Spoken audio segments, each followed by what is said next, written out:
Tonight, we are hearing from local election advocates outraged about a last-minute meeting held by the State Board of Elections. The meeting was scheduled for 4 p.m., but advocates are telling us it took place without proper notice to the public and with only 3 members of the board present. 11 Alive's Karis Belger following this story for us live tonight. She's at the state capitol. And Karis, you spoke with board members and people who were at tonight's meeting. What are they telling you?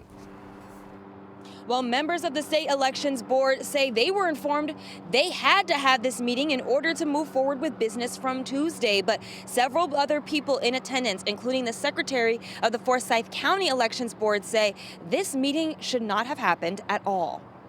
There were a lot of questions as to why, what's going to happen. Anita Tucker with the Forsyth County Board of Elections says a trip to downtown Atlanta was not in her plans. I was alerted by fellow activists, did not know that this was going down. What went down was a meeting with 3 members of the Georgia State Board of Elections physically present and 1 who attended over the phone.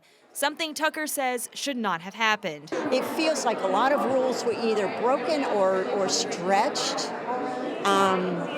And that's a concern. We were just going to make sure that everybody knew, we make sure we were in compliance, and that we just wanted to close the meeting. Republican board member Janelle King was one of 3 physically in attendance. She told reporters the public was notified, and she shared the meeting on her social media. We can confirm a post was made on her X social media account, but no notice was on the Secretary of State's website. As for what happened, King says the purpose was to officially finish business from a previous session earlier in the week regarding election rules. We were doing this because we were notified that if we had not had this meeting today, then all the work that was done on July 9th, by Monday, everything would have died. But election advocates present were not convinced. This was a meeting that was planned at the last minute without notice to consider rules that no one had seen.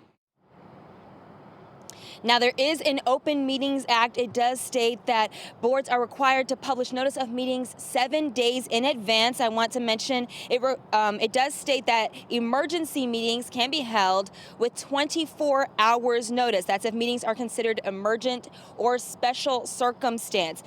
Those can be held with 24 hours notice. But I might want to point out that the X post from board member Janelle King was posted at 9:04 this morning, about 7 hours before that meeting began. Back to you. Karis Belger live at the Capitol for us. Thank you.